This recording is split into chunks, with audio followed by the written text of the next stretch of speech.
कई बार होता है कि हम ढेर सारी प्लानिंग करते हैं पर हो कुछ भी नहीं पाता। लाख कोशिशें कर लें फिर भी लाइफ ट्रैक पर नहीं आ पाती। हम चाहे कितनी भी मेहनत कर लें, जोर लगा लें, फिर हम अपने को डिप्रेस्ड फील करने लगते हैं। तो मैं तो बस यही कहूँगी कि ये समस्या हम में से किसी एक की नहीं है। बहुत सारे लोग इससे जूझ रहे हैं, जिनमें से एक मैं भी हूँ। तो चलिए देखते हैं इस वीडियो में, जब आपका मूड, आपका शरीर साथ ना दे तो फिर हम अपनी लाइफ को ट्रैक पर कैसे लाएं। हेलो दोस्तों, कैसे हैं आप सब?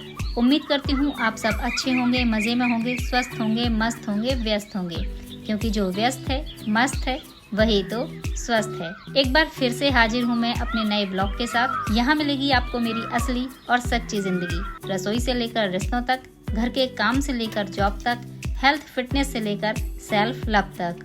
तो चलिए शुरू करते हैं अपना आज का ब्लॉग। सब्जियों को मैंने रात में ही कट करके रख लिया था, तो बस अब मुझे बनाना है ब्राउन राइस। ब्राउन राइस को मैं फ्राई करने वाली हूँ सब्जियों के साथ में। तो मैंने रात में ही शिमला मिर्च को कट करके रखा हुआ था और अभी मेरे पास है टोफू। तो बस मुझे इसके स्लाइसेस करने हैं छोटे छोटे से। और स्वीट कॉर्न है, तो मैं अभी बस अपने ब्राउन राइस को फ्राई कर लूँगी। और रात में ही मैंने ब्रेकफास्ट के लिए, ये तो मेरा जब मैं हॉस्पिटल जाऊँगी ना तो ये मेरे लंच के लिए है, ठीक है। और अभी के लिए मुझे ब्रेकफास्ट में चाहिए ओट्स, हमेशा की तरह। तो मैंने ये रात में ओवरनाइट सोक होने के लिए रखे थे। तो इसमें ड्राई नट्स है, ड्राई बेरीज है, सीड्स हैं, मिक्स सीड्स हैं एक्चुअली में। तो सबको मैंने दूध डाल करके इसको कवर अप करके रख दिया था। अच्छे खासे ये सोक्ड हो जाते हैं। और अब मुझे इसमें सिर्फ फ्रूट्स को ऐड करना है। अभी मेरे पास है, जैसे मैंने पपाया काट के रखा है और अनार है, ठीक है। बस इन्हीं को मैं मिक्स करने वाली हूँ अपने इस ओट्स के साथ। तो ये हो जाएगा हमारा हेल्दी सा ब्रेकफास्ट। तो बस ब्रेकफास्ट में होने वाले हैं ओट्स और लंच के लिए फ्राइड ब्राउन राइस। तो चलिए शुरू करते हैं पहले ब्राउन राइस को फ्राई करने से। और अब बात कर लेते हैं कि जब हमारा मूड, हमारा शरीर हमारा साथ ना दे, तब ऐसे में हम अपनी लाइफ को ट्रैक पर कैसे लाएं। जब बच्चों की वेकेशंस होती हैं तो हम उनकी छुट्टियों के अकॉर्डिंग प्लान करते हैं। ऑब्वियस सी बात है, हम प्लान भी तभी करते हैं जब हमारे पास टाइम होता है। और हम सबकी प्लानिंग भी दो चीजों पर डिपेंड करती है। एक, जब ढेर सारा टाइम होता है तो हम प्लानिंग करते हैं, और दूसरा, जब पैसा होता है तो हम प्लानिंग करते हैं। लेकिन ये जो प्लानिंग है वो हमारे अकॉर्डिंग नहीं होती, ये भी एक सच है। आपके पास वेकेशन पर छुट्टियां मनाने के लिए पैसा भी है, ढेर सारा टाइम भी है, फिर भी ये सब धरा का धरा रह जाता है। क्योंकि जब हम प्लान करते हैं, प्लानिंग का जो लेवल होता है वो क्या होता है, हम घर के काम कर रहे हैं, झाड़ू पोछा, बर्तन, कपड़ा, कुकिंग, कुछ भी कर रहे हैं, उसके साथ साथ हम प्लानिंग भी कर रहे होते हैं। एक तरफ हमारे हाथ चल रहे होते हैं तो दूसरी तरफ हमारे दिमाग में भी चल रहा होता है कि छुट्टियों में मैं ये करूंगी, वो करूंगी, यहाँ जाऊंगी, वहाँ जाऊंगी, है ना। लेकिन नहीं हो पाता। क्यों? हमारे वो काम जो अटक रहे हैं। तो जो मुझे लगता है उसका मेन रीजन है टेम्परेचर। हमारी जो थकान है, आलस है, वो तो एक अलग चीज है, लेकिन जो मेन चीज है वो है गर्मी। सुबह 6 बजे से ही इतनी गर्मी हो जाती है कि हिम्मत नहीं पड़ती। अब घर के काम करने के लिए या तो आपको 4:30 बजे सुबह उठना पड़ेगा, कि दिन में बढ़ने वाले टेम्परेचर से बचने के लिए आप सुबह ठंडे ठंडे में ही सारे काम खत्म कर लें, या फिर आपका घर ऐसी लोकेशन पर हो जहां डायरेक्ट सनलाइट आपके घर पर ना पड़े। तो इस मामले में मैं थोड़ा अनलकी हूँ, क्योंकि सर्दियों में मेरे घर में धूप तो आती है पर ना के बराबर, और गर्मियों में बिल्कुल 6 बजे ही सूरज सामने होता है। तो इन सब केसेस में सारी विल पावर धरी रह जाती है गर्मी की वजह से। सुबह उठते हैं तो लगता है कि बस खाना ही बन जाए तो बड़ी बात है, नाश्ता पानी हो जाए वही बहुत है। लीजिए, हमारा हेल्दी ब्रेकफास्ट रेडी है। ये हेल्दी तो है ही, स्टमक फिलिंग भी है। इसको खाने के बाद लंबे टाइम तक आपको भूख नहीं लगती है। आप आराम से अपने जो 4 घंटे हैं, मिनिमम 4 घंटे, तो आपको बिल्कुल भी क्रेविंग्स नहीं होगी कुछ भी खाने की, है ना। तो इसमें आप कुछ भी ऐड कर सकते हो जो आपको पसंद है, जो फ्रूट्स पसंद है वो आप ऐड कर सकते हो। मेरा तो ये फेवरेट है। तो चलिए फिर एंजॉय करते हैं।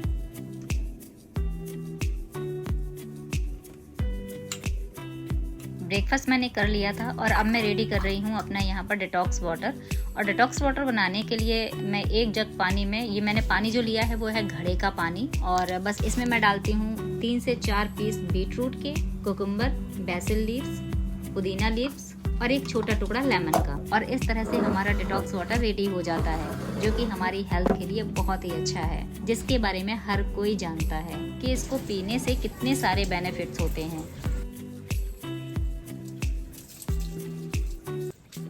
और अब ये कूलर, इसको भी मुझे क्लीन करके वर्किंग मोड में लाना है। आज मुझे यहाँ की क्लीनिंग करनी है। अभी तक इसको मैंने चालू नहीं किया है, तो इसको भी मैं आज सोच रही हूँ कि चालू कर लूँ, क्योंकि कई बार होता है कि मैं यहीं नीचे वाले कमरे में बैठकर ही सारे काम करती हूँ। सिर्फ सोने के लिए ही मैं रात में एसी वाले रूम में जाती हूँ। तो गर्मी का क्या है ना कि वो तो अपने पीक पर है, और हमें अगर गर्मी से निपटना है ना, तो हमें उसका समाधान तो खुद ही ढूंढना पड़ेगा। तो इसको भी मैंने साफ करके पानी भर के रख दिया है। अब मैं अपने काम यहाँ बैठकर इत्मीनान से कर सकती हूँ। आप जब भी अपने घर के काम करें ना, उनको एक साथ करने की कोशिश कभी मत करिए, क्योंकि जब हम अपने घर के कामों को एक ही दिन में एक साथ करने की कोशिश करते हैं, तो वो काम हमारे लिए एक तरह का सरदर्द बन जाते हैं। ज्यादा काम करने के चक्कर में हमारे काम भी ठीक से नहीं हो पाते, और साथ ही साथ जब काम ठीक से नहीं होते ना, तो फिर हम चिड़चिड़ा फील करने लगते हैं।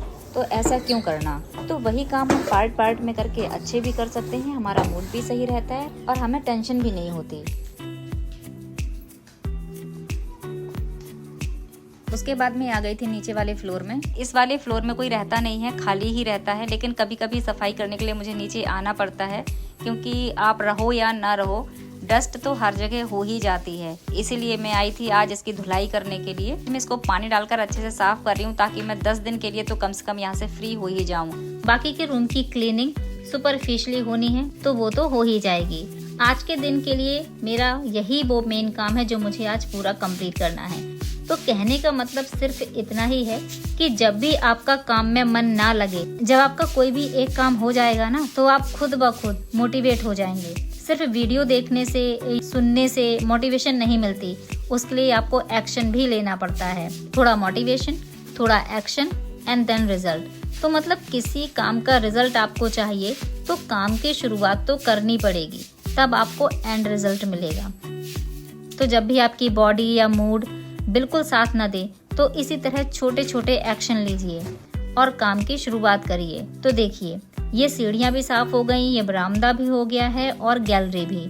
तो जब इस तरह के काम पूरे होते देखते हैं ना, तो एक विक्ट्री वाली फीलिंग आती है कि finally I have done this. तो चाहे आप वर्किंग हैं या नॉन वर्किंग हैं, डिमोटिवेट फील करें, तो छोटे छोटे टारगेट सेट करिए, जिनको आप एनी हाउ पूरा कर लें। वर्किंग है तो भी और नॉन वर्किंग है तो भी। बच्चे अगर स्कूल नहीं जा रहे हैं, तो वो 6-7 घंटे आपके पास है ना, क्योंकि ना तो आपको बच्चों को स्कूल छोड़ने जाना है, ना उनका टिफिन पैक करना है, ना उनका लंच पैक करना है, और ना ही उनको स्कूल से लेने जाना है। इस तरीके से आपके पास ये टेंशन फ्री वाले 6-7 घंटे हैं ना, कि बच्चा घर में है तो जो सबके लिए नाश्ता बनेगा तो उसके लिए बनेगा। ऐसा नहीं है कि स्कूल के लिए, बच्चों के लिए मुझे स्पेशल अलग से कुछ देना है ना। तो इस तरीके से हमारे पास वो 6-7 घंटे होते हैं जब तक उनके स्कूल बंद होते हैं, और जब स्कूल खुलने वाले होते हैं या खुल गए होते हैं, तो वही 6-7 घंटे, भले ही हम घर का काम करें, बच्चे स्कूल में रहते हैं, लेकिन फिर भी वही 6-7 घंटे हमें बहुत भारी पड़ते हैं। तो अगर आप ये सोचती हैं कि स्कूल बंद है, उस टाइम में मैं बहुत कुछ कर लूंगी,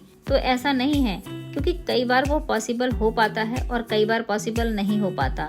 तो इस बात के मलाल से बचने का अच्छा तरीका ये है कि दिन में कोई भी एक काम आप सोच के रखो कि मुझे आज वो काम करना है, और कुछ हो ना हो पर मैं वो काम जरूर कर लूंगी।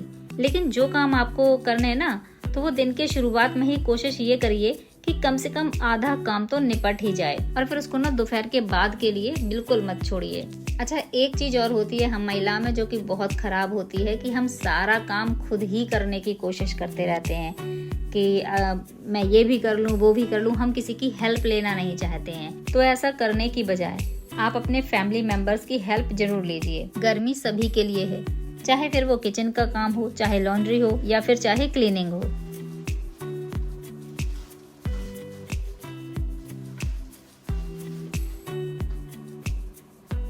और अब मैं आपके साथ शेयर कर रही हूँ एक ऐसी चीज जो 100% आपके लिए यूजफुल है, जो कि है एक पोस्चर करेक्टर। ये मैंने फ्रीडो की ही वेबसाइट से मंगाया है। मैंने इसको क्यों मंगाया है और मुझे इससे क्या फायदा होने वाला है, तो अभी मैं आपको बताती हूँ। ये फ्रीडो पोस्चर करेक्टर उन लोगों के लिए स्पेशली डिजाइन किया गया है जो लंबे समय तक बैठे रहते हैं या जो गलत पोजीशन में बैठे रहने की वजह से आगे की तरफ उनके कंधे झुक जाते हैं और स्पाइन में एक कर्व आ जाता है, और गलत पोजीशन में बैठने की वजह से वो अपने कंधे, गर्दन और पीठ के दर्द से परेशान रहते हैं। तो ये हमारे पोस्चर को करेक्ट करता है, दर्द से आराम देता है, स्पाइन को सपोर्ट करता है और इसके अलावा ये कंफर्टेबल और एडजस्टेबल भी है। ये कंधों को धीरे से पीछे की ओर खींचता है, जिससे रीढ़ की हड्डी सीधी रहती है और फिर धीरे धीरे हमारे झुककर बैठने की आदत छूटने लगती है। इसके अलावा जब हम लॉन्ग टाइम तक गलत पोजीशन में बैठते हैं या फिर कंप्यूटर वगैरह में काम करते हैं तो ज़्यादा देर तक बैठे रहने की वजह से हमारे गर्दन, कंधे में दर्द होने लगता है। ये हमें उससे भी आराम देता है। इसमें एडजस्टेबल स्ट्रैप्स हैं जिनको आप अपनी ज़रूरत के हिसाब से कस सकते हो या फिर उनको ढीला भी कर सकते हो। ये पोस्चर करेक्टर हमारी फुल स्पाइन को सपोर्ट देता है, जिससे जो हमारी स्पाइन का नेचुरल अलाइनमेंट है ना, वो बना रहता है। ये सभी महिलाओं पुरुष के लिए बहुत ही बड़े काम की चीज़ है। और सबसे अच्छी बात यह है कि हम इसको अपने कपड़ों के नीचे, शर्ट, टी शर्ट या फिर कुर्ते के नीचे आराम से इजीली पहन सकते हैं। इससे कोई भी हमें अनकंफर्टेबल फील नहीं होता। और हाँ, ये कोई प्रमोशनल वीडियो नहीं है, इसको मैंने अपने कंफर्ट के हिसाब से मंगाया है। सो फ्रेंड्स, ये था मेरा आज का व्लॉग। आई होप आपको पसंद आया होगा। अगर पसंद आया है तो चैनल को लाइक, शेयर, सब्सक्राइब किए बिना बिल्कुल मत जाना। मिलते हैं नेक्स्ट व्लॉग में। Till then bye bye. Always stay happy and healthy.